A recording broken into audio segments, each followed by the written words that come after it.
Okay, so last time I introduced the worldsheet theory for formulaic strings, and I also described how to define the spectrum, okay, which is as an element of the BRST homology. Okay. So today we are going to discuss how to compute amplitudes in type 2 string theory. Okay. And the procedure will be more or less following the same set of steps as in the case of bosonic string theory, but there are some differences that I'll mention as I go along. Okay. So the steps that we will use are again the 3 steps.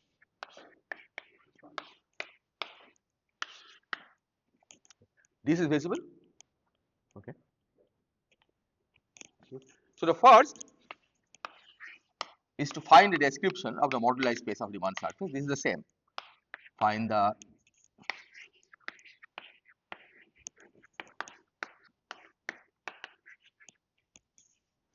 of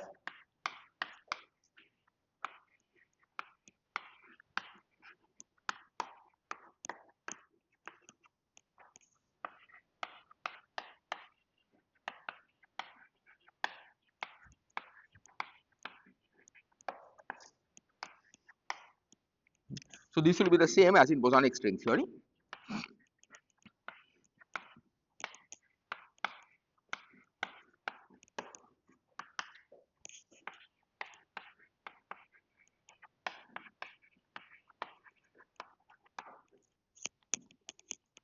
Okay, because we will be describing the amplitude as integral over the moduli space of Riemann surfaces. The second step, pardon? No, so we will not be doing super Riemann surfaces. I'll mention the correction to super Riemann surfaces, and the equivalence has been established, but that's a different story. So I'll be using a description which only uses Riemann surfaces, okay, which is a minimal that requires minimal amount of information. So the second will be construction of the correlation function.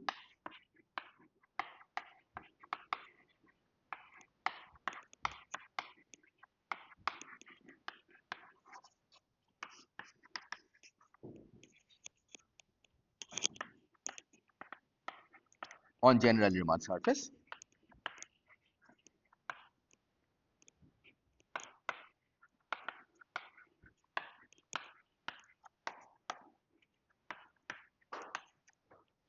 And here it's almost the same as in bosonic string theory, and I'll explain why the difference is.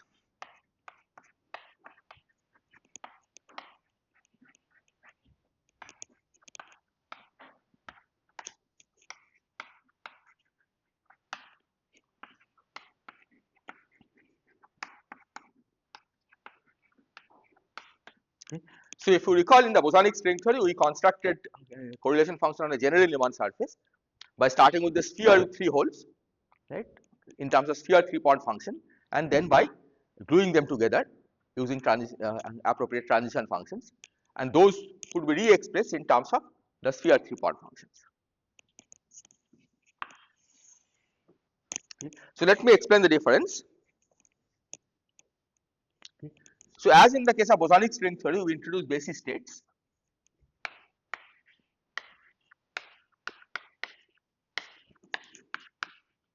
Okay, 2 sets of basis states in fact you have to introduce. One is phi r and other is phi r c. Okay. And the relation is phi r c phi s inner product is delta r s. So phi r c in some sense is a conjugate basis. Okay. And this also implies that phi s phi r c is delta r s times minus 1 to the, let me call this g s, where this is the Grassmann parity.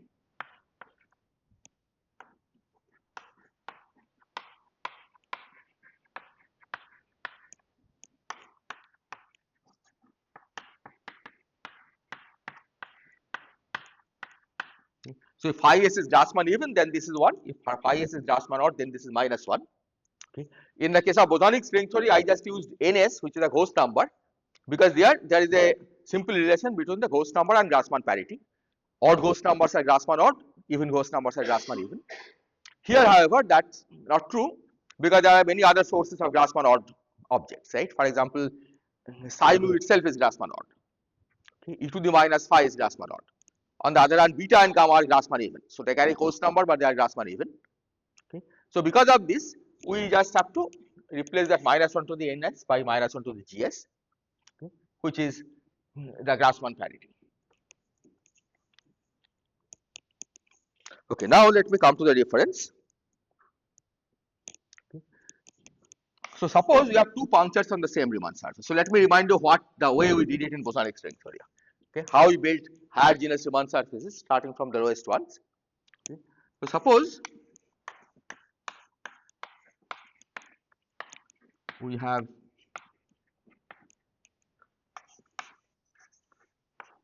two holes on the same Riemann surface.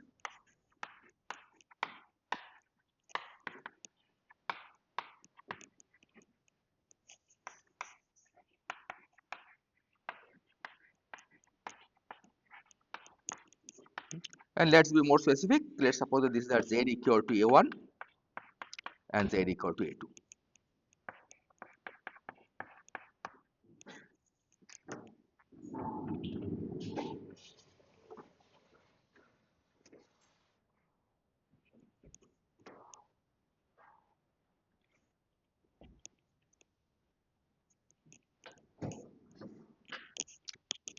And then let's construct the following object. We have a set of operators, maybe one operator if it's a sphere with three holes. Then we take phi r of A1, phi s of A2,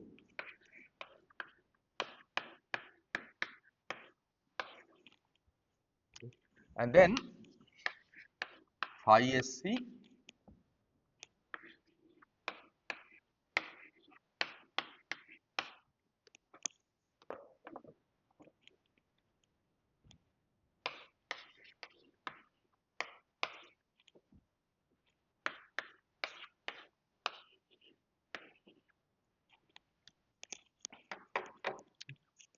and what we had argued last time in the bosonic string theory is that that after you sum over S and R, this gives you, this is essentially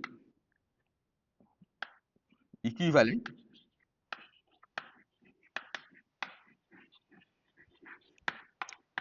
to identify on the original Riemann surface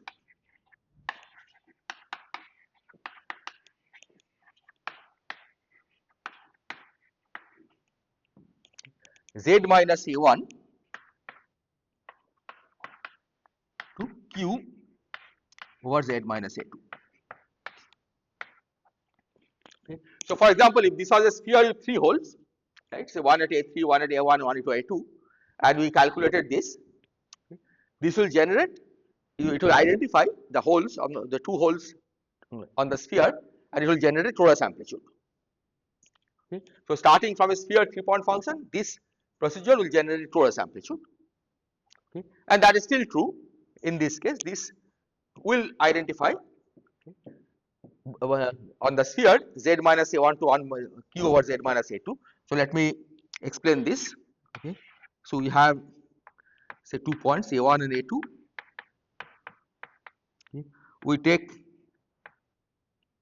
a circle where mod Z minus A1 equal to Q to the half, mod Q to the half, and here you take a circle where mod Z minus A2 is mod Q to the half,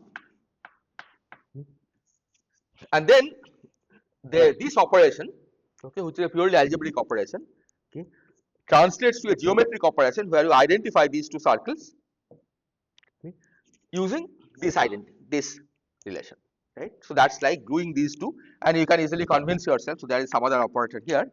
You can convince yourself that the result of identifying these converts the sphere into a torus. Okay, it just puts a handle. So you can construct a torus amplitude from a sphere amplitude, okay, and then you can generalize this. Okay, so that is still the same as in the case of bosonic string theory. Where it differs, okay, is in this sum over S and R, okay, and which is what I'll try to explain. Okay. The sum over S and R, right, what you sum over will be slightly different from what we had in the case of bosonic string theory.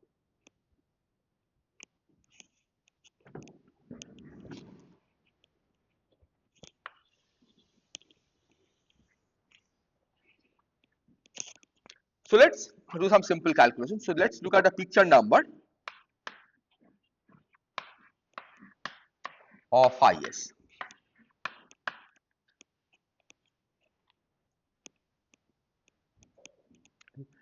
Since phi s and phi sc are conjugate, this will be equal to 2 minus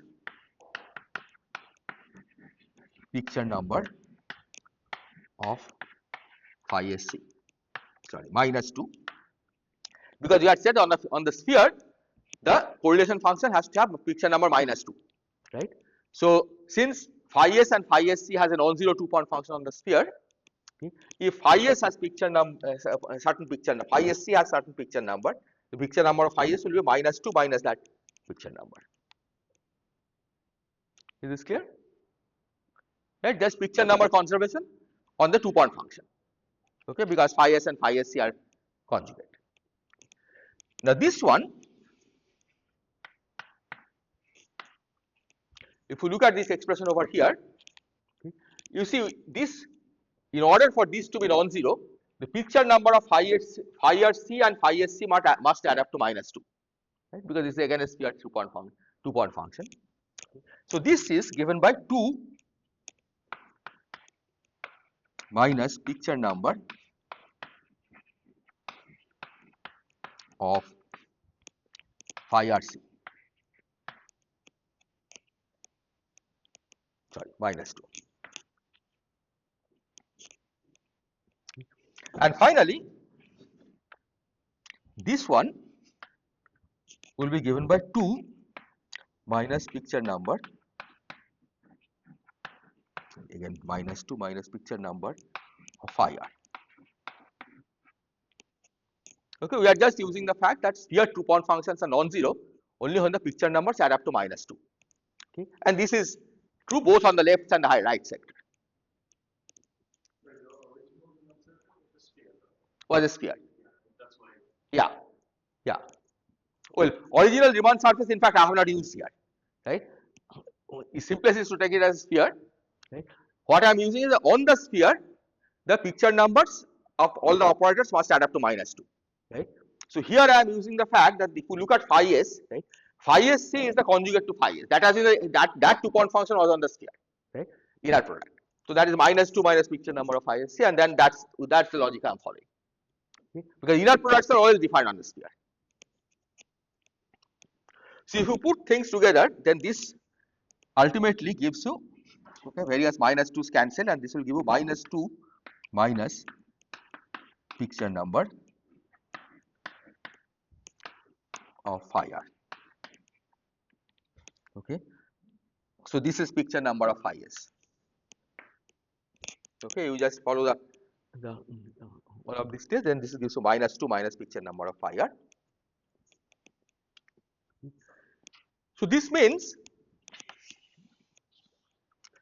that picture number of phi s itself is not constant.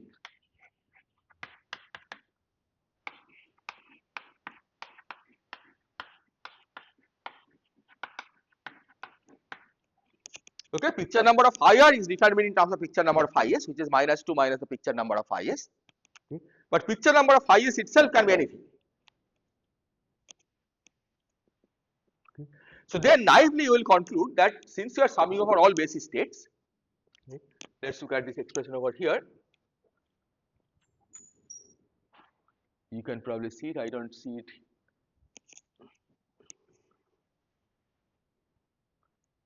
Where did that expression disappear? Okay. Oh, maybe here.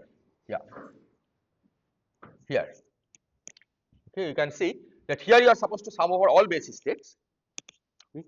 Then naive conclusion will be the sum over all picture numbers of phi s. Right? and then picture number of IR will be determined accordingly. But the actual story, actual prescription is that we have to fix some particular picture number of IS, one for odd, one for even picture number. Okay. The result is independent of what picture number you choose, but you are not supposed to sum over all picture numbers of IS. Are yeah, you are not supposed to sum over all picture numbers of IS. Okay.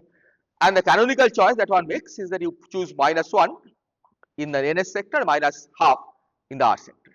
Okay, -half or -3 because -half or -3 are paired. Right? Total picture numbers have to add up to -2. Is this clear? Okay. Now this is unlike host number, right? In the bosonic string theory, for example, okay, there is a similar analysis, okay, where you have to sum over again complete set of states, and there host number has no restriction. You sum over whenever there is a situation like this, you sum over all host numbers. Okay. So there is a distinction between the way we treat host numbers and the way we treat picture numbers. Okay. And that distinction again can be traced to the fact that picture number was in fact not there in the beta gamma system, right? It appeared during bosonization, right? So picture number is an additional ingredient that has appeared because of this bosonization, okay? And you have to remove the redundancy, okay, which in this case corresponds to sum over different picture numbers.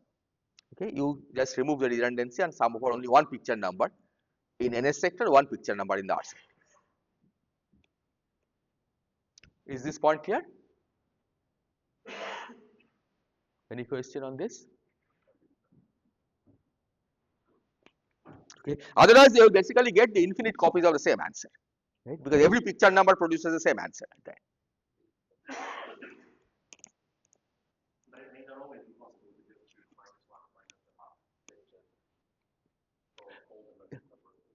Yeah, I think it is always possible. No, not all the vertex operator. If you choose -1, see total picture number of minus phi s and phi r has to add up to -2, right? So as far as the NS sector is concerned, you can choose -1. So you go sort of pairwise. Like if you yeah, yeah. You would go pairwise, right? Choose -1, whatever you are doing, whatever you are doing.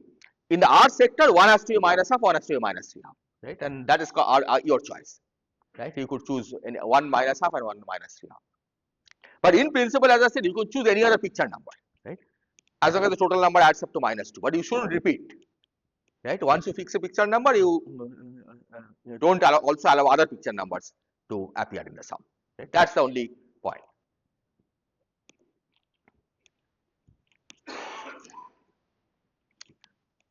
Is this okay? Now, as I have been saying, okay, I said it also in the case of bosonic string theory, that this gives an in principle procedure for computing correlation function on a Riemann surface. Okay. But in practice, okay, you use various analyticity arguments to determine what the correlation function is, right? You don't have to really go through this infinite sum every time. Okay. In fact, if you want to know how to calculate the correlation function of the xi eta phi system, see, there is a paper by Verlinde and Verlinde in 80s.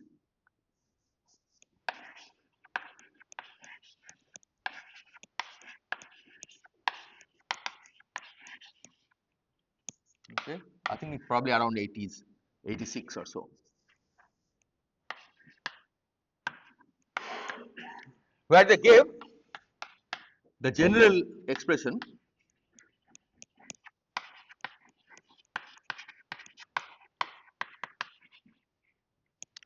for product over xi yi eta zi.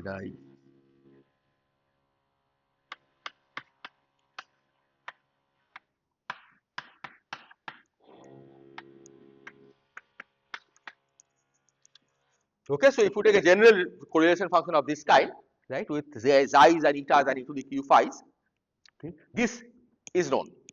Okay, this was given in a paper by Verlinde and Verlinde. Okay, they gave the result in the large Hilbert space. Okay, and in the large Hilbert space, basically you have one extra xi. Okay, because that extra xi absorbs the zero mode. So number of xi's is one layer more than the number of etas in their picture. Okay, but if you want to convert it to a small Hilbert space, you just have to take the derivative for on derivative operator acting on all the xi's except one, and then the dependence on that one xi, okay, its position becomes irrelevant, right? The result becomes independent of the position of the leftover xi.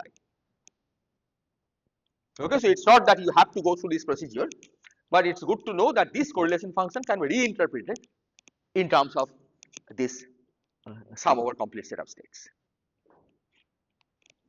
Sorry, just once again, maybe.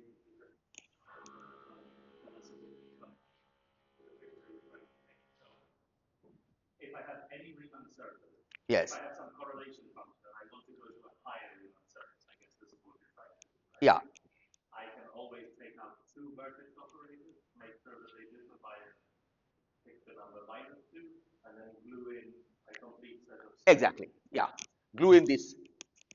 But I guess the question is, somehow these operators phi r and phi s are totally arbitrary, or you gonna, sorry, you sum over phi. Yeah, you sum over phi and phi, yeah, because it's a complete set of basis states, right? So it's an infinite sum. And so this somehow is very different from field theory, right? Because if in field theory you try to construct phi and loop diagrams from one loop, kind of gluing things, you would say, right? Well, in a sense, you can say 3-point vortex. If you need a new off-shell 3-point vortex, right? Then you could get, suppose it's a phi cube theory, right? Then you could get the hard loops by putting together 3-point phi cube vortices, right?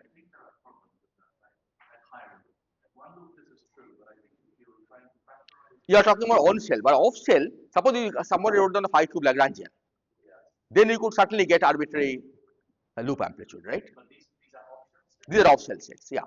What propagates here, this is a complete basis states, right? These are not BRST cohomology elements. So you sum over everything in this. Any other question?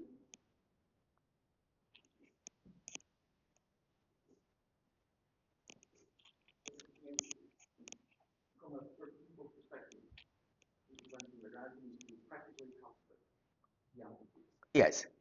And how practical this is. Yeah. So practically calculate the amplitude is you use this, right? Because that this is given as a ratio of theta functions, right? So you just use this. I mean this is useful when you try to show that the amplitude factorizes appropriately, right? It satisfies correct cutting rules and so on. But for practical computation, you will use these, right? Even for the x's and even for the bosonic string theory, right? X's and b's and c's. I mean, nobody builds higher genus correlation function just by starting to glue 3-point function, right? You have various analyticity result properties that you can use to figure out what the structure of the higher genus Riemann surface is, higher genus correlation functions are. Yeah, so this is an in principle construction, right? In practice, there are certainly better methods.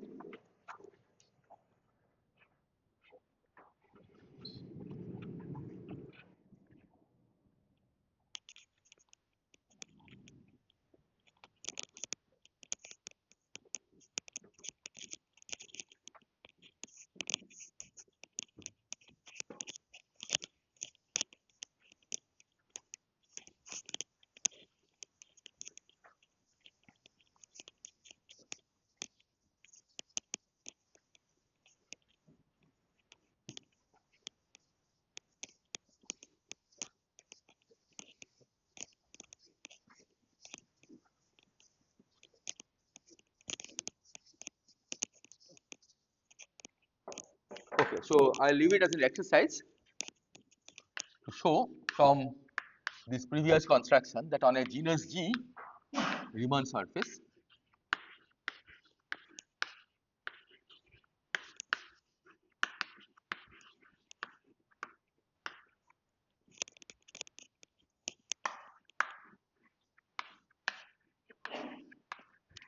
we need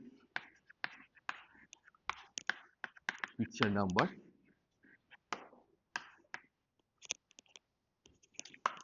two G minus 2 for non-zero correlation function.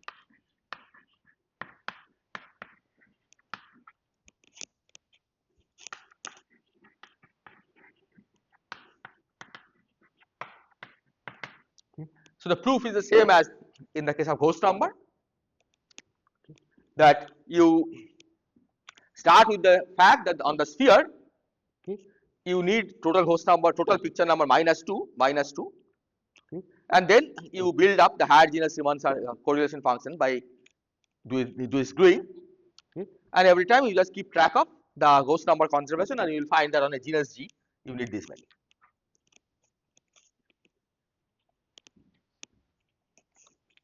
Okay, now we turn to question 3.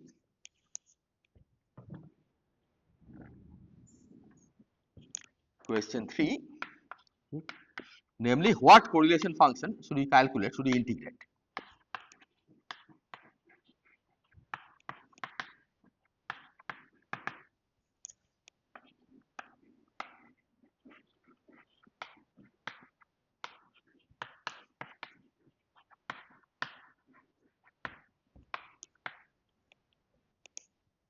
Okay. So recall that for bosonic string theory,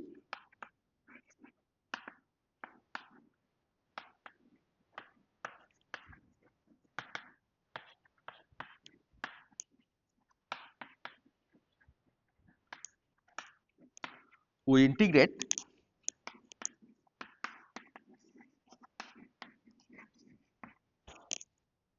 something proportional to integral du 1 to du 6g minus 6 plus 2n. These are the moduli of the Riemann surface. Okay.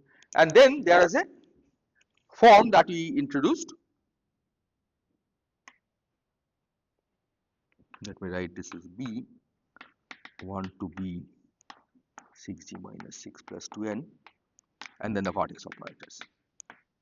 Okay. If you have forgotten the definition of the b's, I will write it again for superstrings, right? But there is a set of operators that we introduced involving the b host, right? And what you integrate was the product of those b hosts and the product of the vertex operators. That correlation function is what you have to integrate over the moduli space. Okay.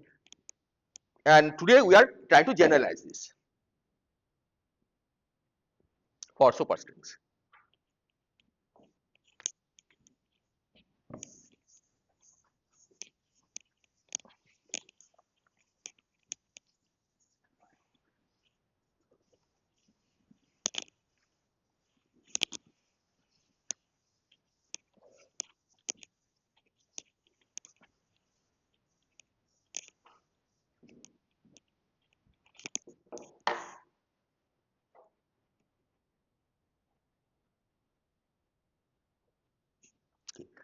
But now we have a problem.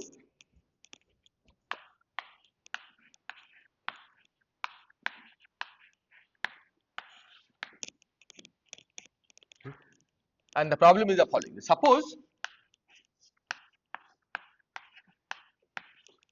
we have nn ns and nr r sector states on the left.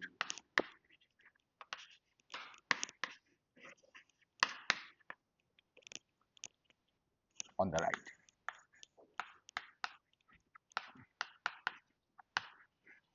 Okay, so and each vertex operator has a left moving part and a right moving part, right?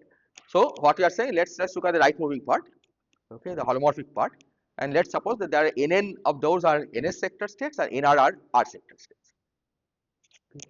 And then if we use the canonical choice of the vertex operators, then each ns is in -1 picture and each nr is in the -12 picture.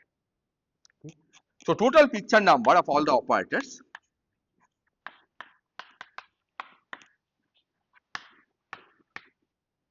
of V1 to Vn is minus nns minus half nr.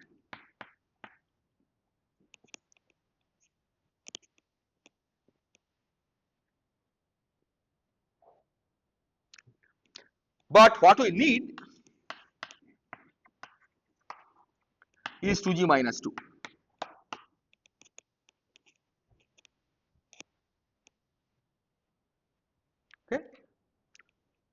So there is a mismatch. Okay, and the question is, what do we do to resolve this mismatch? And the resolution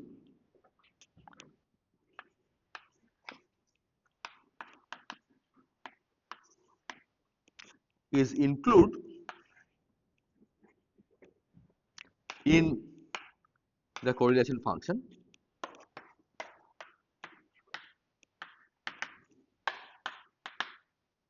product alpha equal to 1 to 2g minus 2 plus nn plus nr by 2. I'll explain what this object is. So this sum, this product runs over 2g minus 2 plus nn plus nr by 2 values, exactly the number that is the mismatch. Okay. And the idea is that this operator that I have written here, okay, chi of y alpha, okay, this carries picture number 1. Okay.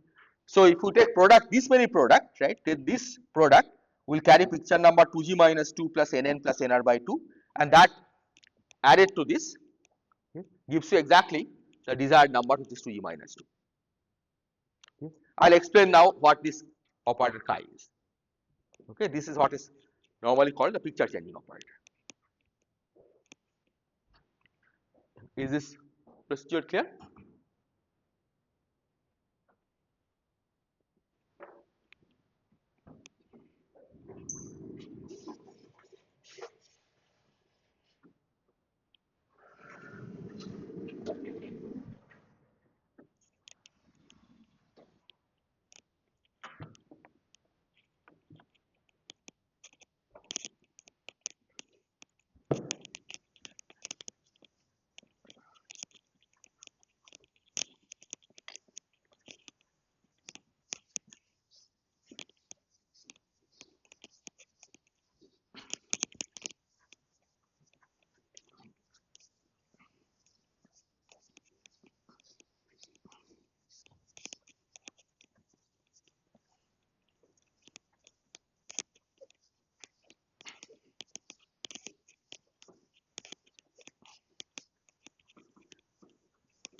So chi of y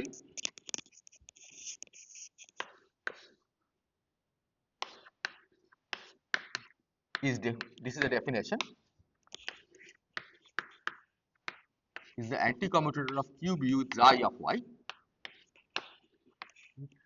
And since you know what the expression for QB and all the operator expansion, okay, this I'll leave as an exercise to check that this is given by C del xi plus e to the phi TF.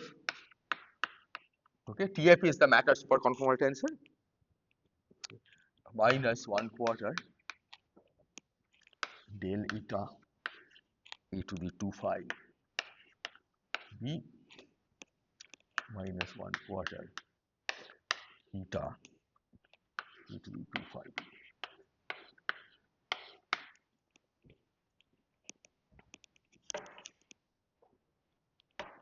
Okay. Now, because chi is the BRST commutator of QB with xi, okay, this makes it clear that QB with chi is 0.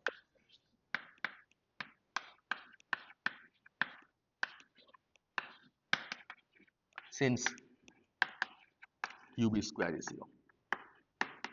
Okay, this you can easily.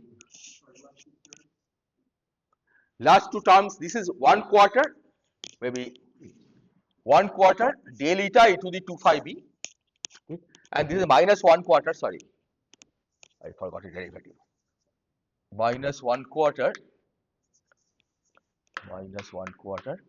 a derivative of eta e to the 2 phi b. Okay, this is the picture changing operator.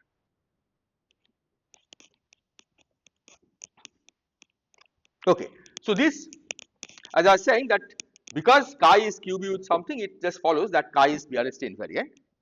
Okay. Now, you may also think that this is BRST trivial. okay, because it's QB commutator with something, QB anti-commutator with something, but that is not the case because xi is not in the small Hilbert space, right? Xi, as I said, small Hilbert space is defined as the Hilbert space created by operators where every xi has a derivative acting on it. This one doesn't have, right? This is just xi by itself. So this is not, this is BRST trivial in the large Hilbert space, but not BRST trivial in the small Hilbert space, okay, and that makes a difference, okay. So this is a definition of picture changing operator. It's a BRST invariant operator, but it's not BRST trivial in the small Hilbert space.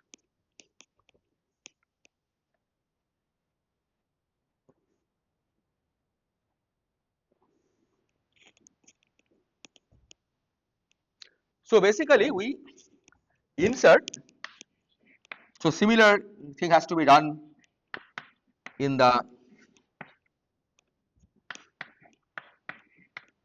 on the anti-holomorphic sector into the correlation function.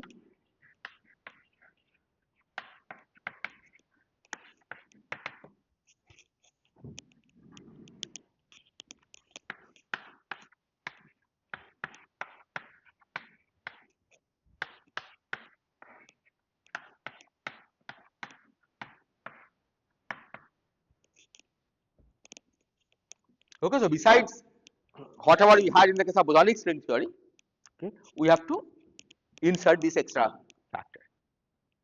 Okay, later I'll try to explain the physical origin of these factors, but right now just think of this as a prescription that in the correlation function you have to insert this.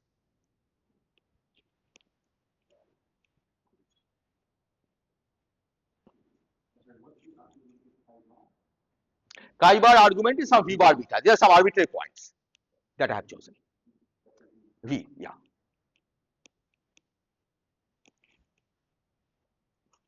Any question?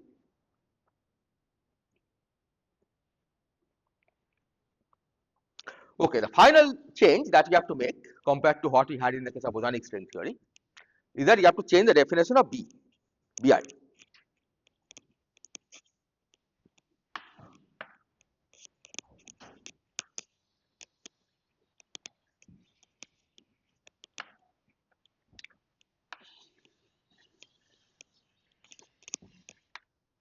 So we need, oh, I should have said that these Y alphas and V bar betas, right? These are the picture location of picture changing operators. These may vary as you vary the moduli. Okay, because in the correlation function you have to integrate the correlation function over the moduli of the Riemann surface. Right? As you are varying the moduli, okay, these can vary. Y and V bar can vary, and in fact often you are forced to vary, otherwise they will start colliding and give rise to singularities. Okay, so you can make these functions of the moduli.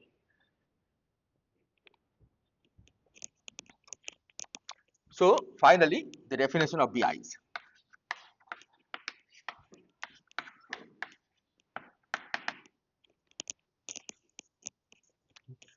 So let me first write the terms that were there in the case of bosonic string theory and which will still be there.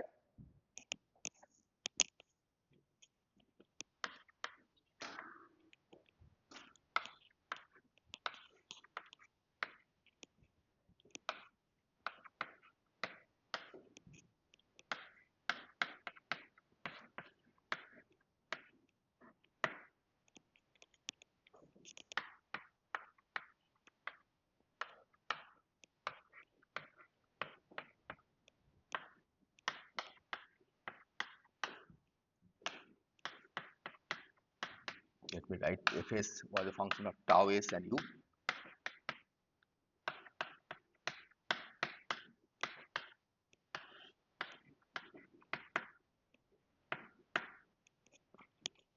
Okay, so this was the case in the bosonic string theory.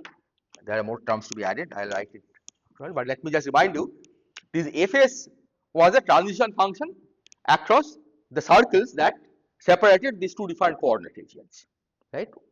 Si or Sj, Si and Sj or Si and Wa, right? So these are the transition functions, and this sum is over all the circles. This is over the Sh circle. Okay, so these will be there as before. Okay, but now I have to add some extra stuff.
maybe this is not so.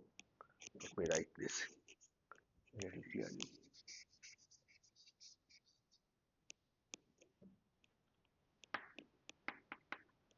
Let me see if I can find a chalk to separate them out.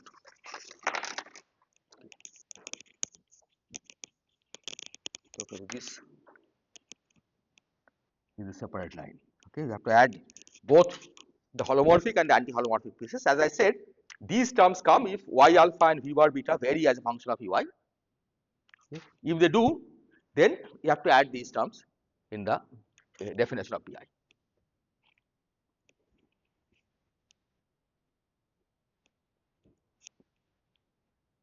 Further questions? Okay. So let me repeat again the main difference from the bosonic string theory.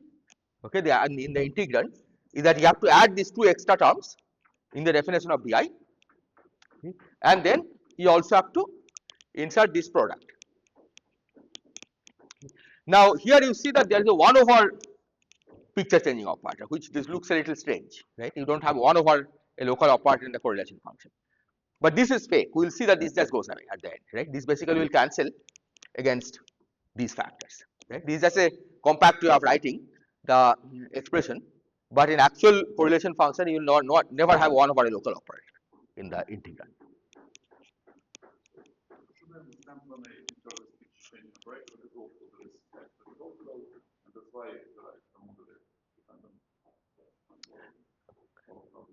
Yeah, okay. Suppose you insert the picture changing operator, okay, at a point, okay, and suppose you can choose to define it.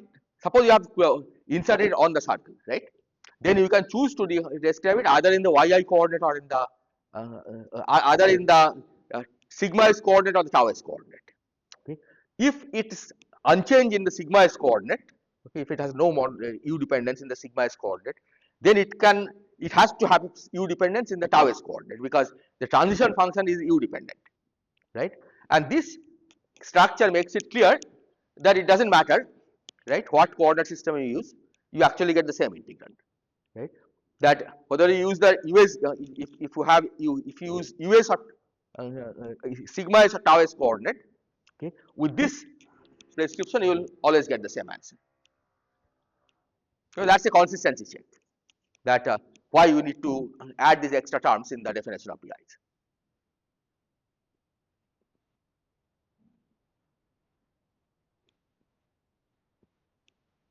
Are there questions?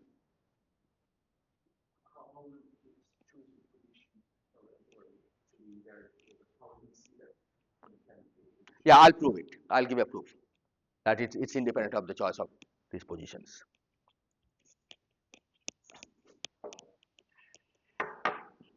And for that also you need to add this. Okay, without doing this, it will not be independent of the choice of the positions.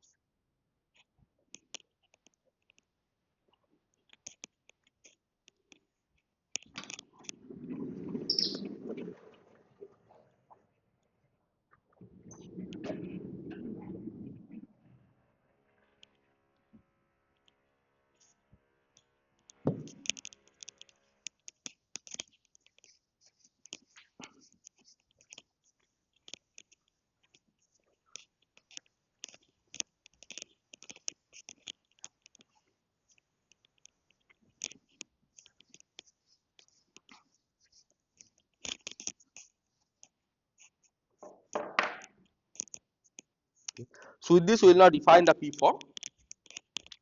This is similar to what we had in bosonic string theory. Define P form on MGN, okay, which is omega GN P is minus 2 pi I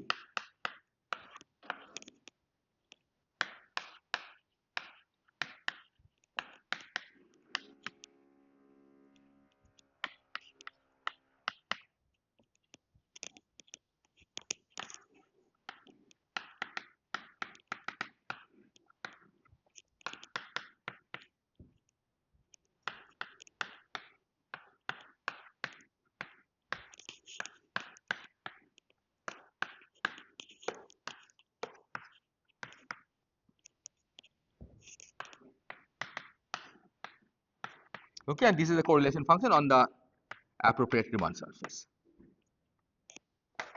Okay, so again let me point out the difference from bosonic string theory. Okay. So this part was the same, okay, the usual vertex operators. These are new in the case of harmonic string, the picture changing operators that I have inserted. Okay. And the definition of the, oh I forgot the definition of the B's, the BI1 to BIP, okay. These have extra terms. The definition of the BI's, okay, as we have written there, has extra terms, but otherwise the structure is very similar to what we had for bosonic string theory. And then the amplitude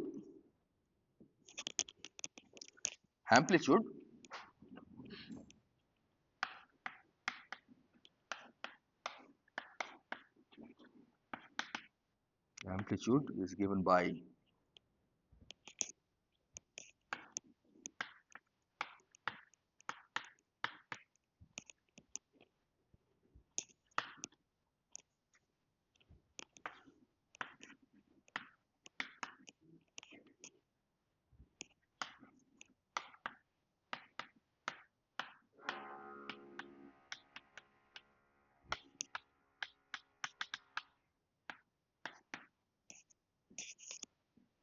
okay, again this structure is the same as what we had for bosonic strings. Okay. So let me emphasize again that the main difference in the harmonic string or superstring is the insertions of these picture changing operators, and the fact that you have to modify the definition of the PIs. Okay, otherwise the structure is the same as what we had for bosonic string.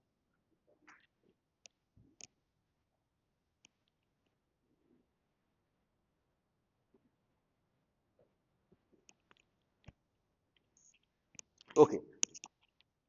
So before the break, let me just say a few words about the origin of this picture changing operator. Right? These look very ad hoc. Right? Where did they come from? Okay. And here the connection to super Riemann surfaces is useful. Okay, or the super moduli space. So let me explain at least intuitively why these operators come in the first place.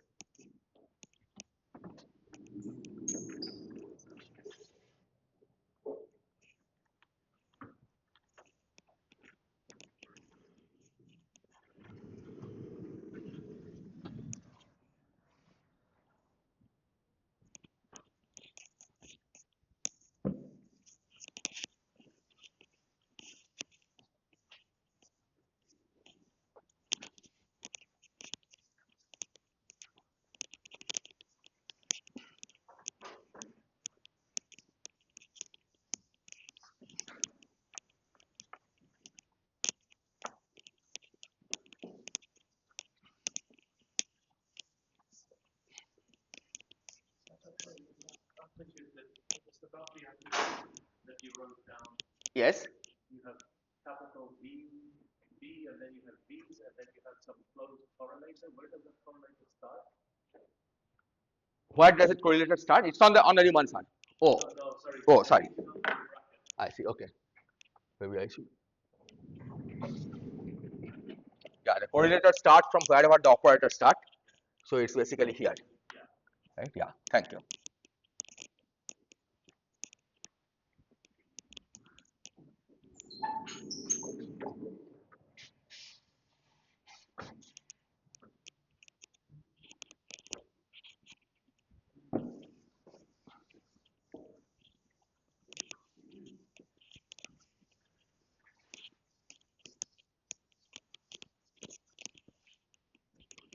So the physical origin of the PCOs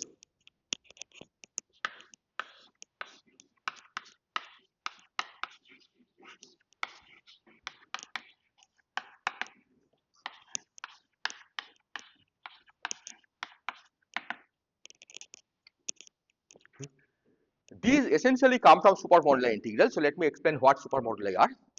Okay. So going back to bosonic string theory, you are integrating over the moduli space of Riemann surfaces. Right. Now, what is the physical origin of the moduli space of Riemann surfaces? Right. What do they mean? Okay. So what it means is that if you start from a Riemann surface, okay, and then you use all the gauge symmetries that your worldsheet theory had to begin with, right, in the original gauge unfixed form, the worldsheet diffeomorphism. So it had worldsheet general coordinate invariance, and there was also an additional symmetry which is the worldsheet local Weil invariance, local scaling. Okay. And after you use the worldsheet, the scaling and the diffeomorphism, right, you find that you can gauge fix almost all the degrees of freedom of the metric, okay, except a certain number, certain finite number, and those are the moduli. Okay. Those are the moduli that you are integrating over, okay, the U's. Now, in the case of supersymmetric string theories, okay, we have, besides worldsheet diffeomorphism and Weil invariance, you also have worldsheet supersymmetry and super Weil symmetry.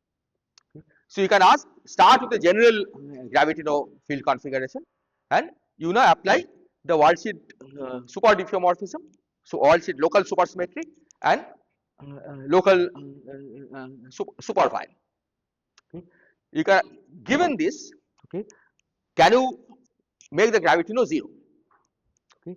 And the answer is that you can make it almost 0 except for a finite number of degrees of freedom. Okay. And those finite number of degrees of freedom that you cannot make 0, okay, are what are called the supermoduli. Okay. Those are Grassmann odd integration variables.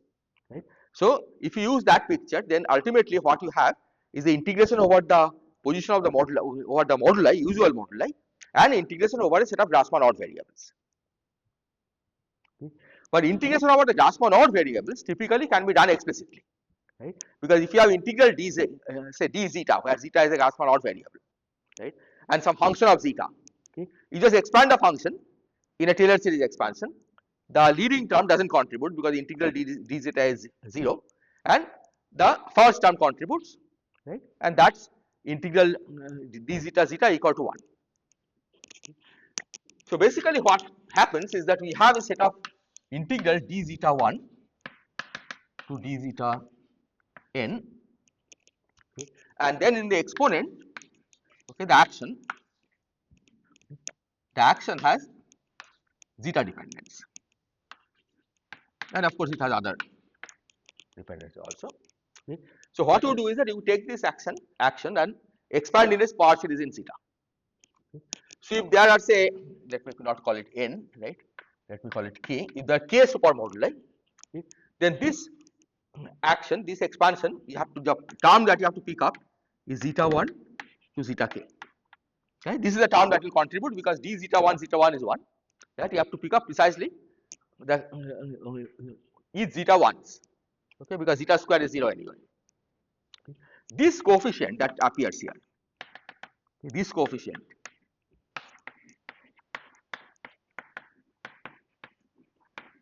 is the product of PCOs.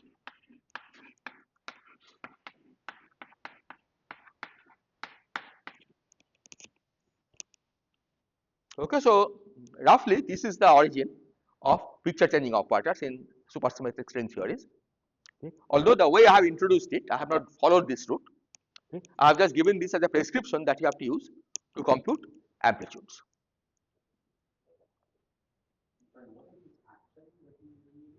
This is, you take the original super Weil invariant action, right, gauge fix, right, and then that is a function of the moduli and the zetas, right, the super moduli, and that's the action. So the gauge fix, this is an action that after you have removed all the gauge degrees of freedom.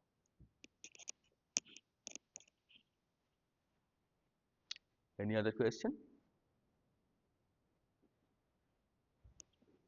Okay, and finally let me just say about what to do with the 1 over chi's in the B's. So Bi, right, has 1 over chi y alpha del zeta of y alpha, right? Okay, so the question is what to do with the 1 over chi. Okay. And here you use the fact that, see, there are many Bi's. Each Bi has a factor like this. Okay. Now, so naively you might think that if you have just one factor of this, it's not a problem because that just cancels the chi that was there in the product of picture changing operators. The problem comes if you get square of this, right? 1 over chi y alpha square, because then you can only cancel one chi y alpha, right? Because you have a product of the PCOs. Okay. There will be 1 over chi left over. But the point is that del z xi, this is a Grassmann order object, right? Del z xi y alpha, del xi y alpha is 0. Okay, because this is xi is Grassmann order. Okay. And so you can use, even though each bi has a 1 over chi y alpha times del xi y alpha, okay, when you take the product of the bi's, okay, this factor you can pick only once, at most once. Okay. And because you can pick this at most once, right, you get at most one factor of 1 over chi y alpha, okay, which can be cancelled against this product over chi that is there, which will cancel against the chi y alpha that comes from here. Okay. So I could have written this without using the 1 over chi. It will look much more complicated, right? By cancelling the chi's. Okay, that's why I have chosen to write in this nice compact form. Okay, except that in this nice compact form, the bi's have 1 over chi, okay, and you should keep in mind that at the end you will not have 1 over chi in the correlation function. Okay, because you don't really know how to calculate correlation functions of operators in the denominator. Okay, so it's good that you don't have operators in the denominator in the final correlation function.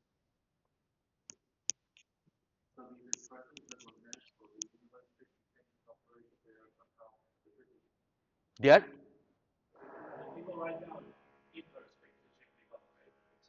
Yeah, but these are not really inverse picture changing operators, right? These are 1 over operator. So inverse picture changing operators have singularities, but they're still okay. The way I have written it, this is a 1 over operator, right? This certainly is not something we are familiar with, right? In any correlation function. And what I'm saying, this is just a way of writing, right? I could have expanded out the whole thing, right, and written it in a form, okay, where there will be no 1 over chi, right? Except that then the bi's and the chi's will all get mixed up, and it will look much more complicated. Right? That's the reason why I have written it in this form.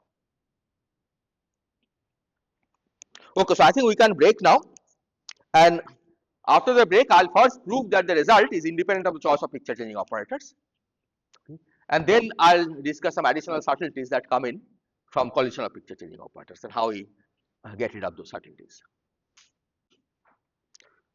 So I first wanted to draw attention to this reference, right? This equivalence between the supermoduli integral and the PCO formalism.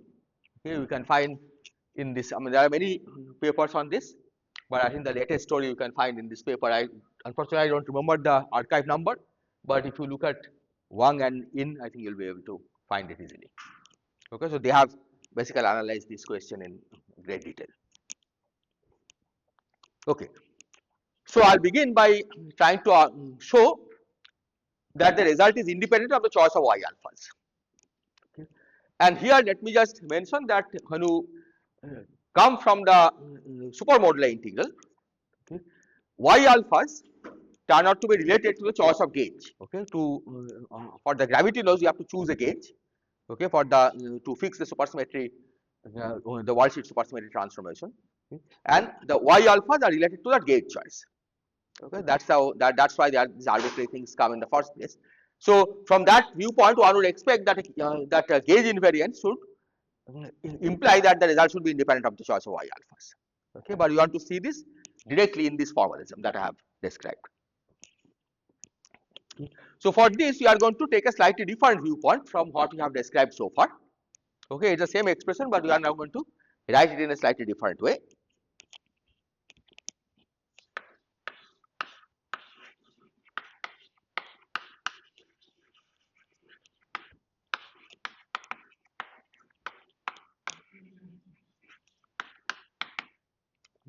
And that is to extend the space. Okay, and I'll explain what I mean. Extend the space, the moduli space.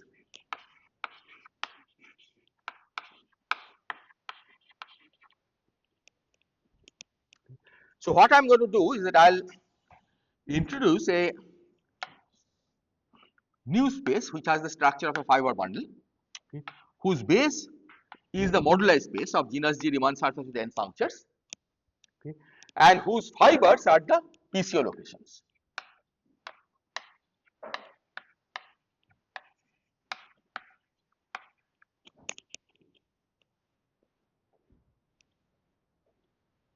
Okay. From this perspective, okay, when we say that we choose some PCO locations, right, that corresponds to choosing a section, SGN. So choice of PCO location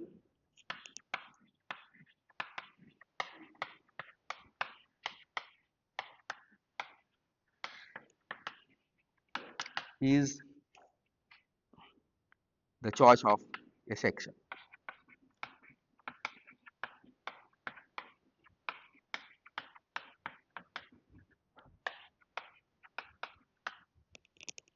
Is that clear? Because a section means that for every point on MGN, we have a point on the fiber, right?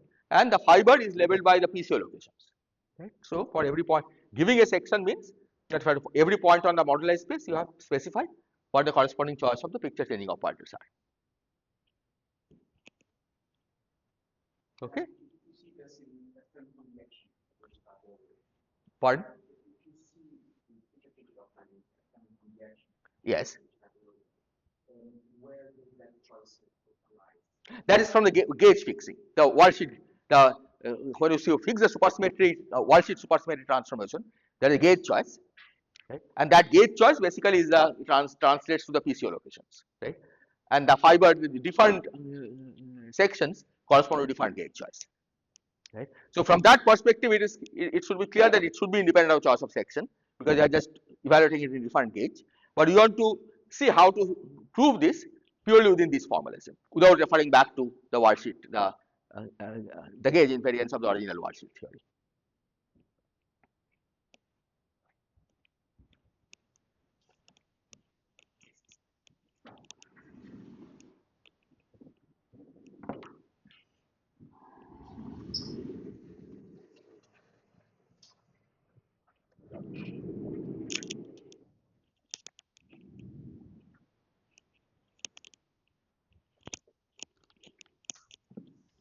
Okay, and this formalism that I'm going to describe will be also useful for something else that I'm going to do in a few minutes.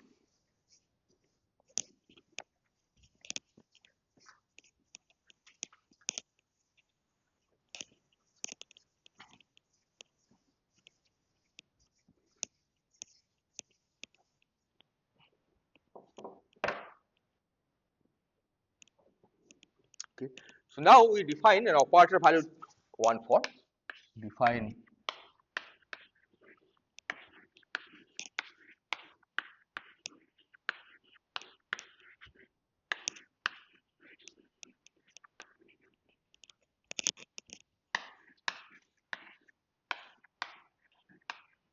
in PGN. PGN is the full, or maybe I didn't, right? I'm going to call this whole total space as PGN.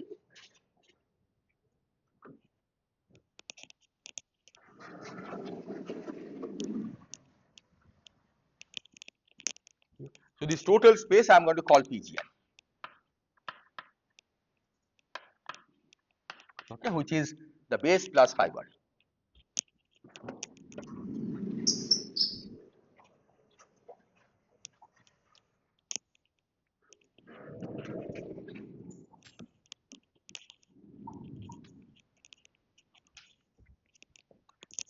So this will be given by, we call this B, Harley B, sum over S.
this is in N.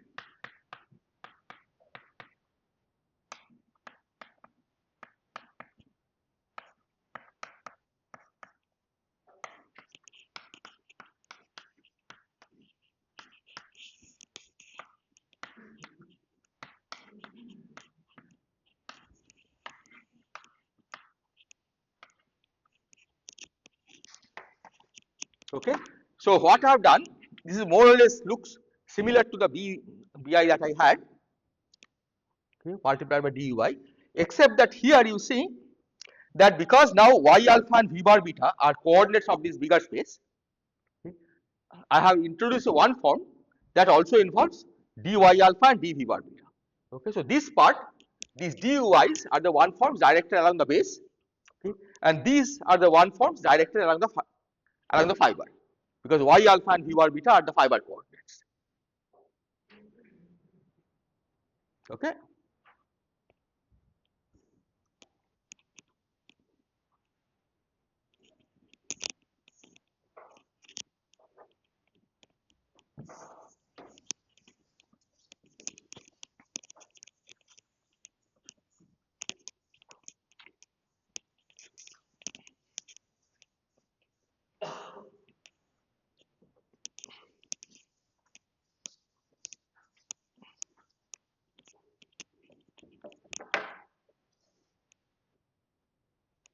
And now we define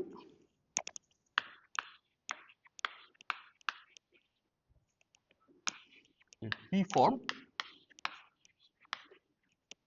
omega gn, let me call this hat just to distinguish it from the earlier one, because now we are introducing a P form on PGN, right, this extended space, okay, which is defined as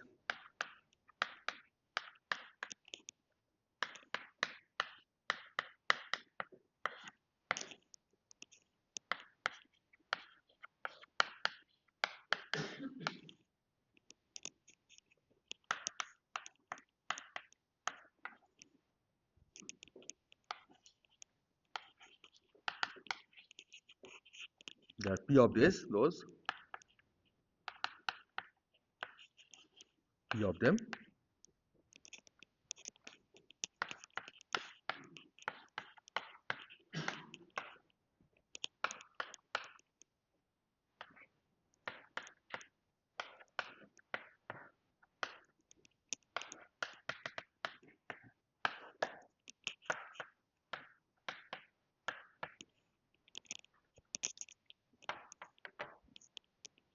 okay. It's just slightly different, right? This here is a wedge product of P copies of B, okay. Then now, but because B is an operator that is Grassmann odd, okay, you see every term has a Grassmann odd operator, right? B is not 0. Okay, that's why it makes sense to write something like this. So this is an extended P form on this extended space. Okay. And a claim is which is easily verified.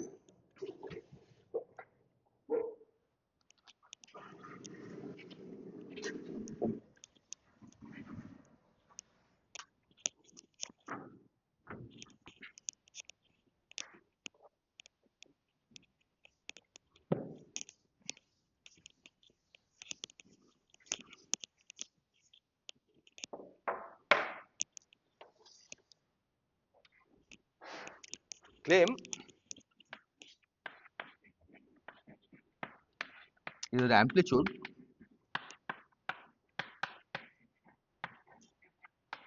is gs to the 2g minus 2 plus n, and integral over sgn of omega hat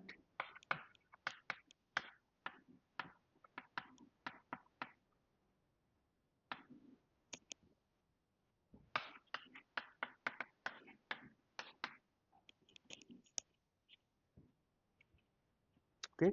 So let me explain again. So the space is bigger than the dimension of the total space is bigger than 6g minus 6 plus 2n, right, because we have added the fibers, okay. but you have to integrate over a section, right, which is 6g minus 6 plus 2 n dimensional.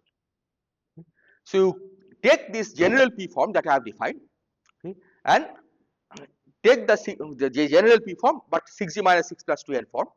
Okay. Take the pullback of that on the section S and integrate, right? Because a P form in a higher dimensional space can be integrated on a subspace, right? If you have a P form on a general dimensional space, and if you have a P dimensional subspace, we can integrate it over the P dimensional subspace, and that's what I am doing. And you can easily convince yourself that this integral that I have written is exactly the same as the integral that we had earlier, right? So I have not done anything new. I have just rewritten the original result in this new form, okay, as an integral over the section of a fiber bundle, okay. But we will see why it is useful. Yes. Just like forgetting the, well, it's almost forgetting the coordinates, except you see that when you do the pullback,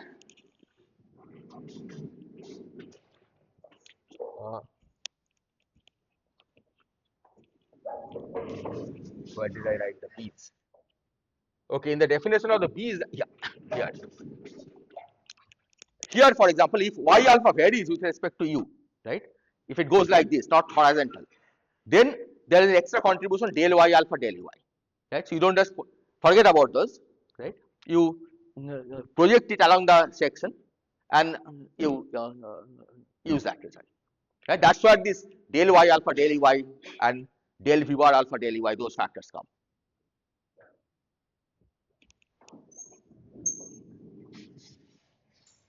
Any other question?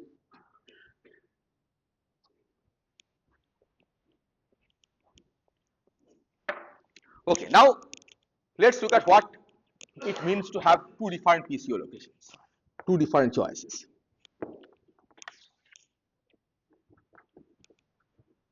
So different choices of PCO location.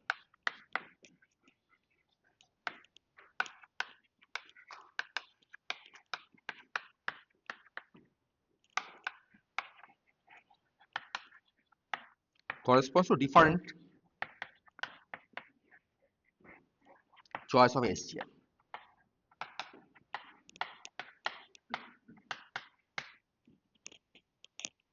Right? Two different sections.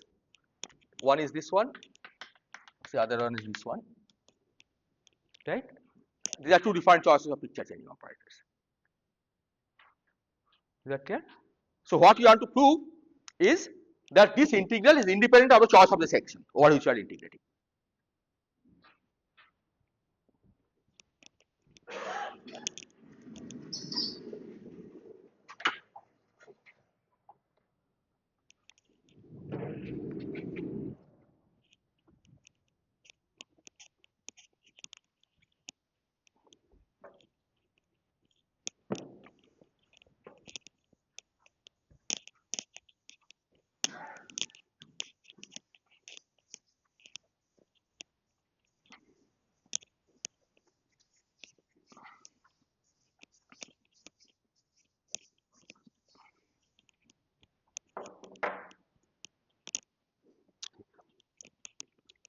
Now omega hat, okay, this is analogous to what we had last time. This satisfies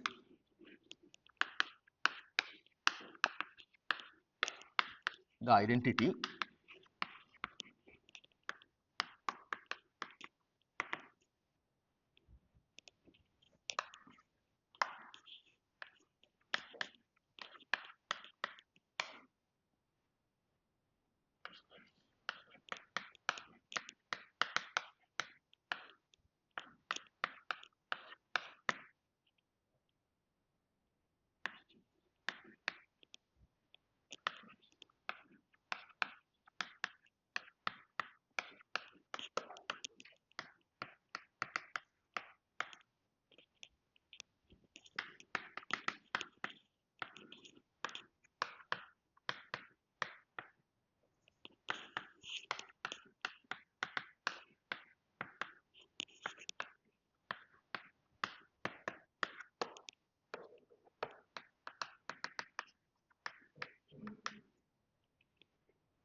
Okay, so this is similar to bosonic string theory.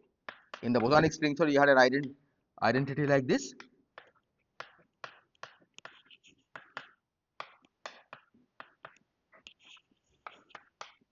And this identity can be proved just using CFT properties. Okay, this is a correlation. Omega is expressed in terms of correlation function of CFT. Using that, you can prove that this identity is holds on PGN.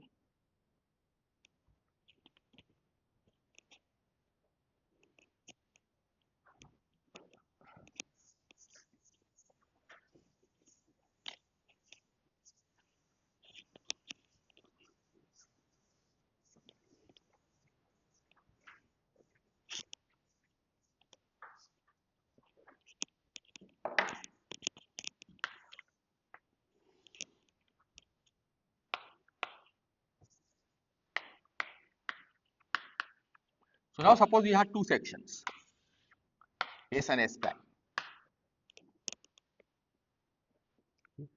We consider any subspace of PGN that interpolates between these two sections. Right? In a generic higher dimensional space, it's not there is no unique subspace. Imagine that you have two lines in 3-dimensional space, right? There are many surfaces that you can use to whose boundaries are those two lines. Okay, just pick any of them and call this RGN.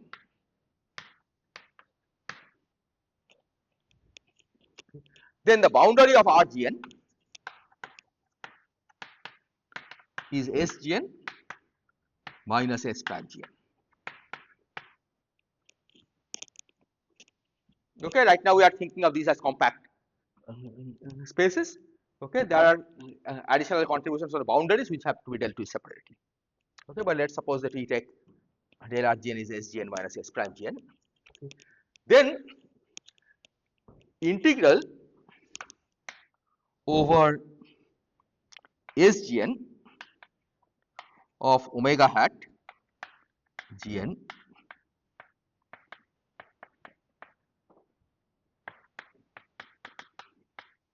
minus integral over S prime GN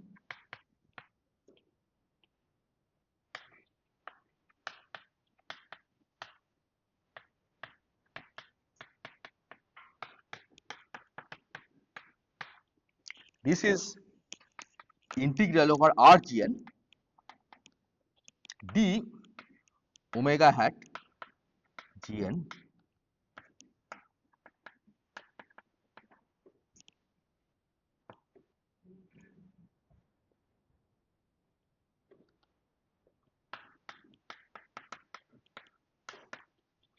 right. I am just using Stokes theorem. Okay, the difference between one section and another section, right? If RGN is the space that is bounded by those two sections, then this difference is integral over RGN of d omega. But d omega hat is given by this formula over the left hand side of this, right, up to a side. And if all the VI's are BRST invariant, this is 0. If QVI, QVVI is 0. I should have written this as QB. Okay, these are the BRST operators.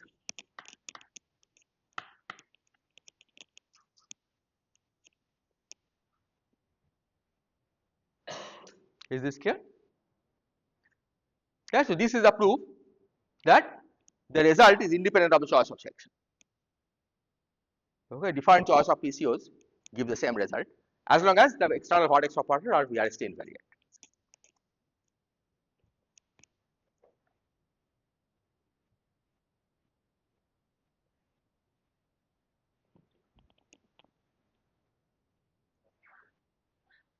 Any question?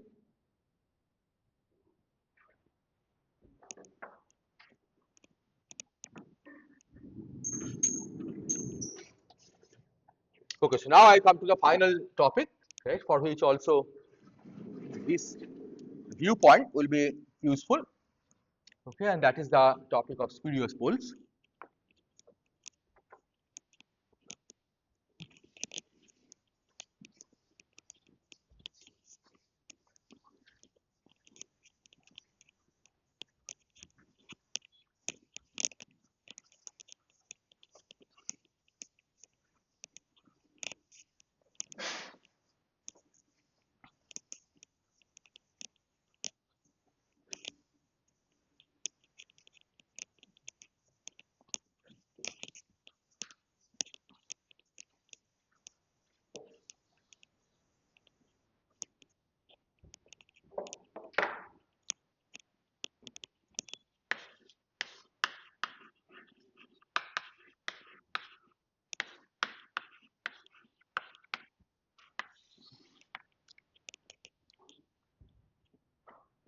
Okay. So again, let me emphasize that SGN, the section, okay, is defined by choosing the picture changing operators as a function of the moduli. Right. So SGN is basically a collection of functions y alpha of u and v bar beta of u.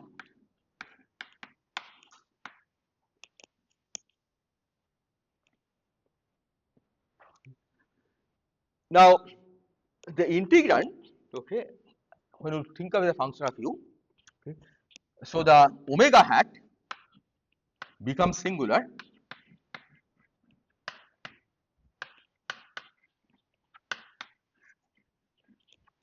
if y alpha of u is equal to y beta of u, y alpha, let me call it y alpha 1 and y alpha 2, or v bar beta 1 of u is equal to v bar beta 2 of u. Okay, and that's because the product of two PCOs have singularity.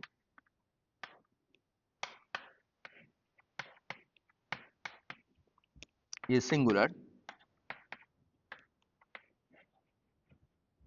as y goes to y prime.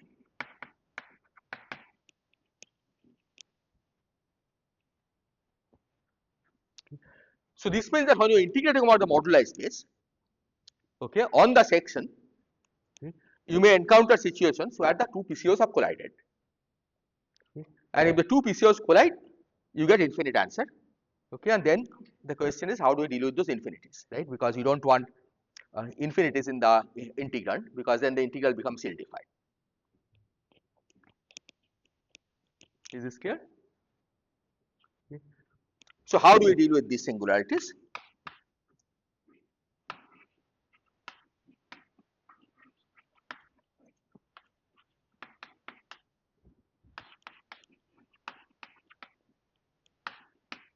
Okay. Before we study this, let's try to understand what is the dimension of the singular subspace. Okay. And here you see that if you use this relation, okay, use are real variables, y alphas are complex variables, right? So this happens when the this requires two equations to be satisfied. The real part of y alpha 1 should be equal to real part of y alpha 2, and imaginary part of y alpha 1 should be equal to imaginary part of y alpha 2. So you need to impose two conditions. Okay. So this means that the singularities are typically on a codimension 2 locus, codimension 2 subspace of the section. Okay. So these singularities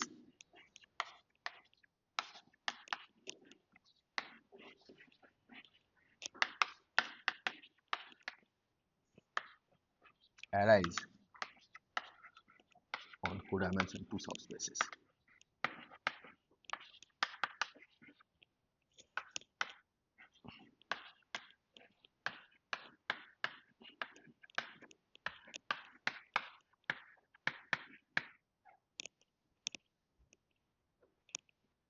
Okay.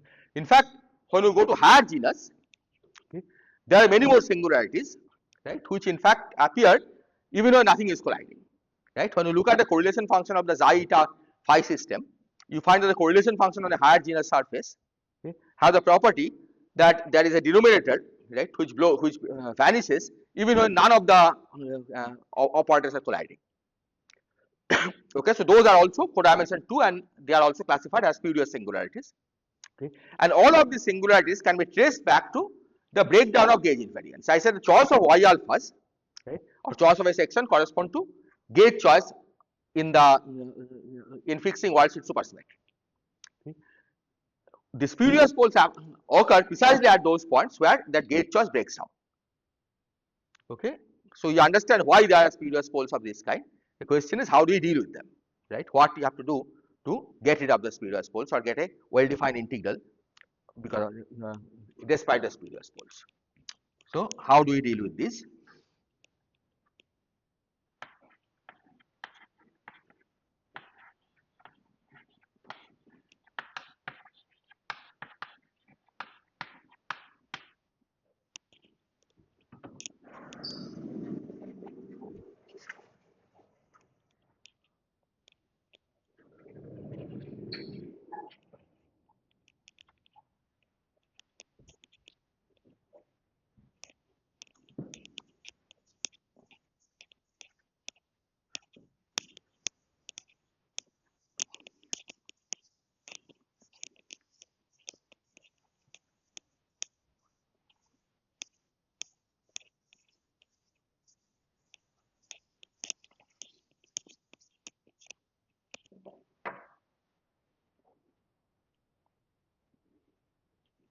So again, let's draw the picture of PGN. So we have fiber and we have a base.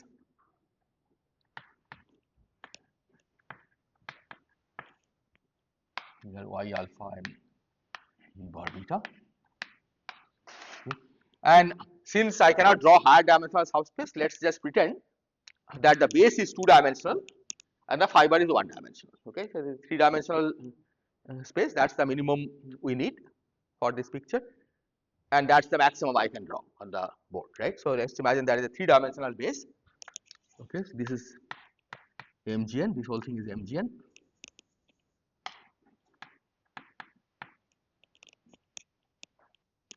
Now, from the point of view of PGN, the PCO, the spurious poles are codimension 1 subspaces. Okay, so this is the location of this. Let me draw some different color.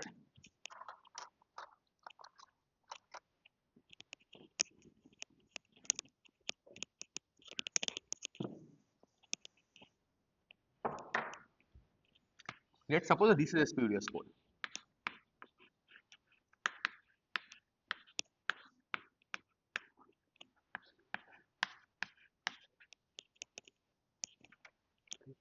And now we are choosing a section.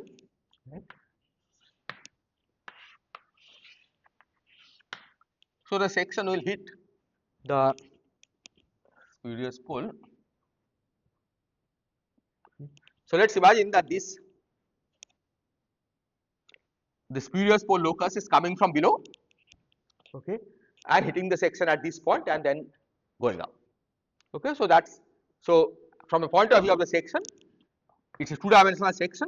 So there is a point which is codimension 2 where we have spurious poles, okay, and integration over this section runs into a problem because the integrand diverges at this point, right? That's the question. That's the issue that we have to deal with. Is this clear? Okay. So I'll now describe the procedure that can be adapted to deal with this. Okay.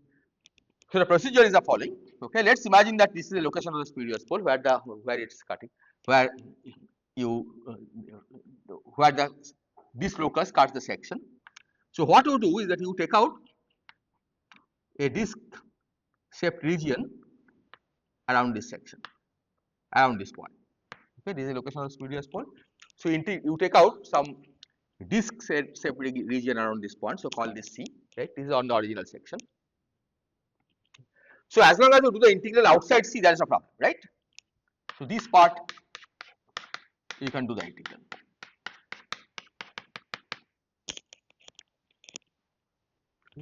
But you cannot just stop here.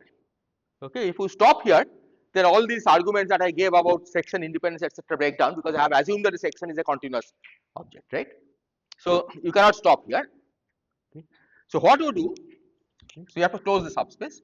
So what you do is that you erect a vertical cylinder around this. Just go up vertically, which means vertically going up means that you fix your y alpha and you fix your moduli and go and change the y's, one of the y's, right? So that you go up and close the section here.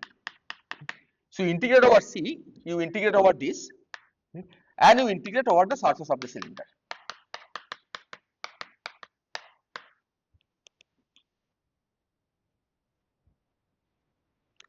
Now we have not solved the problem because the surface of the cylinder now hits the spurious pole, right? Spurious pole location, but neither the original section, part of the original section over which we are integrating, nor this upper disk that we are closing, those do not encounter spurious poles, right? Spurious poles are around the vertical cylinder. So you have to understand now that how to integrate along the vertical cylinder.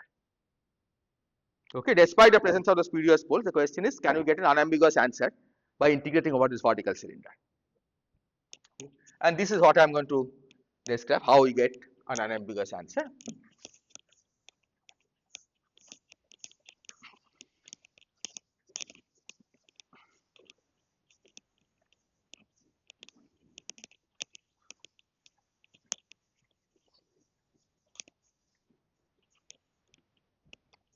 So the integral along the vertical cylinder can be thought of as two separate integrals. One is the integral along the vertical direction, right? Along this direction only one of the y alphas is changing, okay? And then integration over the horizontal circle or this curve, right? You have to integrate over any cross section has a vertical part of the integration and the horizontal part. So what we are going to do is that we are going to integrate over the vertical part first, right? Which means that along this we assume that we are at a fixed point in the base and we do the y alpha integral. Okay, so let's call these y alpha 1 and on this we have y alpha 2. Okay, these are functions of these are functions of one variable because you only have to define y alpha 1 on this and y alpha 2 on this.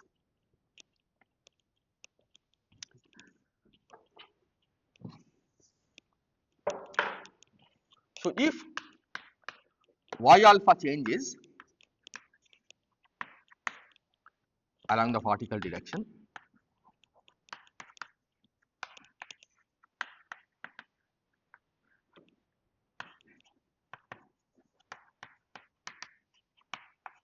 do the y alpha integral first.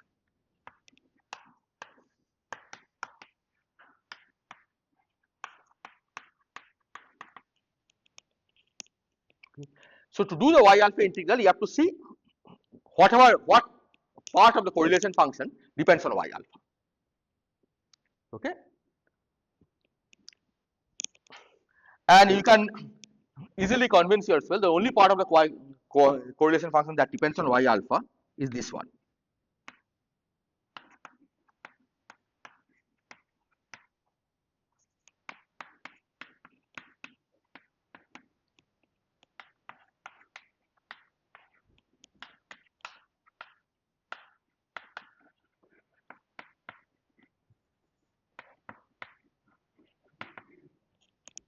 Okay. So let me explain. So you see that along the vertical trajectory, along this, only y alpha is changing. Okay. Now you look at your expression for the p form that I have given and see where we have dy alpha, because that's the only term that will contribute, right? Because y betas are all other y betas are fixed, the moduli are fixed, ui's are fixed, right? So only dy alpha term will contribute, and the only place where the dy alpha appears is with delta y alpha and it's multiplied by 1 over chi y alpha. So that's one place where y alpha dependence comes in. Okay. And then the only other y alpha dependence is through chi of y alpha because they have a product of picture changing operators. Okay. So these then cancel. Okay. And now we are left with integral dy alpha from y alpha 1 to y alpha 2 minus del xi y alpha, which is xi of y alpha 1 minus xi of y alpha 2.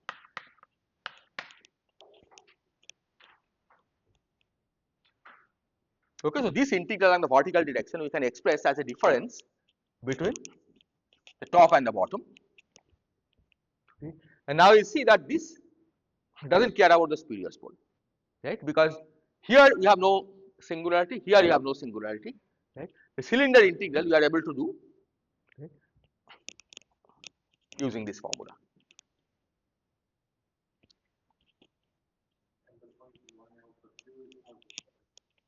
Y alpha 2 is arbitrary. Yeah, you can go up as much as you want. As long as you go above the spurious, you have to cross the spurious pole so that you can close things on the top.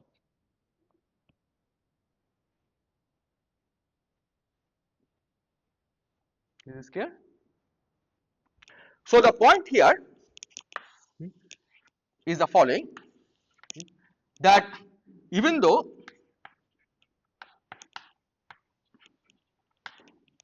xi is in the large Hilbert space, is not in the small Hilbert space.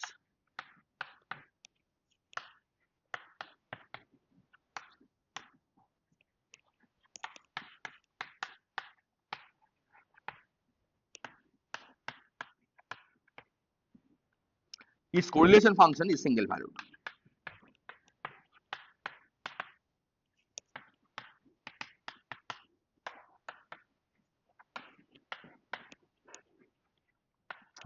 This you wouldn't have known if you are working in the small Hilbert space.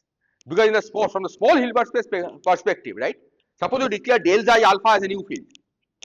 Okay. Its integral need not be single valued. If it has a singularity, right? Then when you do integration from here to here, right? Whether you go from this side of the pole or that side of the pole could give a different answer. Okay. But we know that xi itself has a well-defined correlation function, okay, even though it's in the large Hilbert space. Okay. And this we know because of the formula that Verlinde wrote down in the 80s. Okay. Without that formula, we wouldn't have, I mean, there will be no reason to expect that it will have a single valued correlation function. Okay. But because we have a single valued correlation function, you can do this integral and get a finite answer.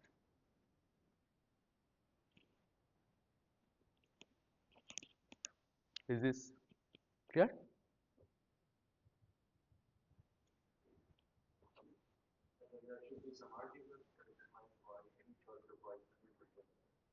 Yeah, that argument basically is the same argument that I gave, section independence.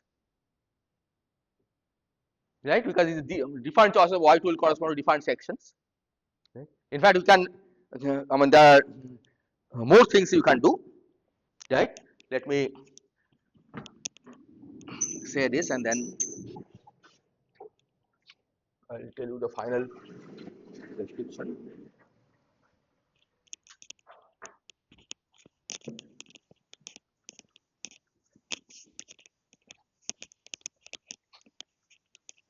So this is sometimes called a particle integration, right? That you can get an unambiguous result, but the spurious poles you have to cross vertically, right? As you work integrate to the spurious pole, the surface should go up vertically, right? Where the moduli don't change, only the picture changing operators change.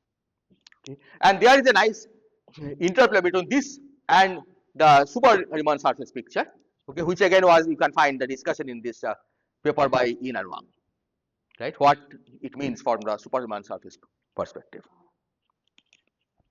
Okay. Now suppose there are two PCOs.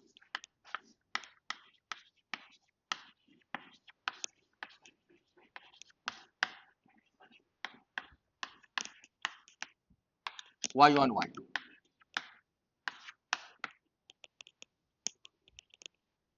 Okay. And imagine that here we have Y11, Y12, and here we have Y21, Y22. Okay, and you want to draw some kind of vertical cylinder that connects these. Okay. So in this case, the vertical cylinder has to be such that it can be, it has to be part of a combination of two segments. In each segment, only one of the y's vary. Right? That is important. In order to get an unambiguous answer, you have to make sure that only one y varies. Okay. So you have two choices here, right? You can go from here to here by taking y11, y12 to y21, y12, and then y21, y22. Okay, that here you move the first one from 1 to 2, the below to bottom to top, and then the second one. Okay, so two segments, or you can use y11, y12 to y11, y22, and then y21, y22. Okay. And these give the same answer by the same argument of section independence. Same answer due to this t omega hat being equal to omega hat qv1 plus, right? The same identity, right, can be used to show that whether you do this or this, okay, you will give the same answer for the BRST invariant vortex operators, not otherwise.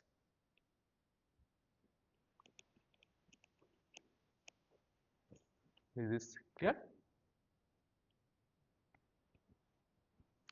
So basically, by following this procedure, you can give a completely systematic procedure for computing superstring amplitudes to any genus order.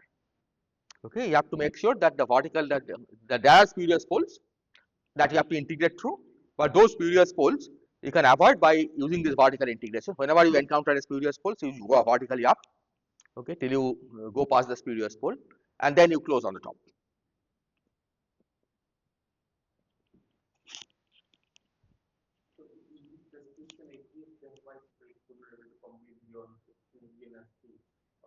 It just became very complicated, right? So the point is, I mean, the genus to computation was possible because essentially people chose the picture changing operators at particular locations so that the calculation simplifies, right? This in principle you can put on a computer. You can say, okay, if you have a, you can write a computer program which will evaluate this, right? But analytic functions will require making a clever choice of PCOs where the correlation functions can be evaluated analytically, and then you have to be able to also do the integral over the moduli space.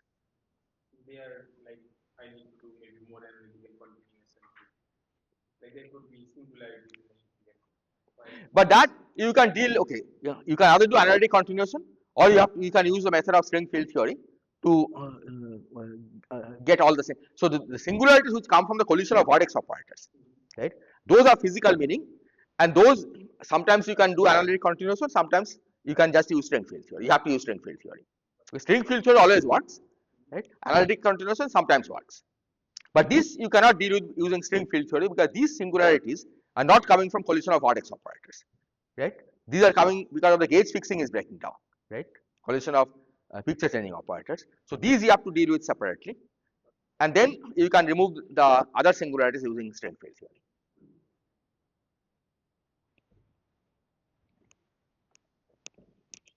Okay, I think I can probably end here. So this is the full description of how to compute amplitudes in superstring theory.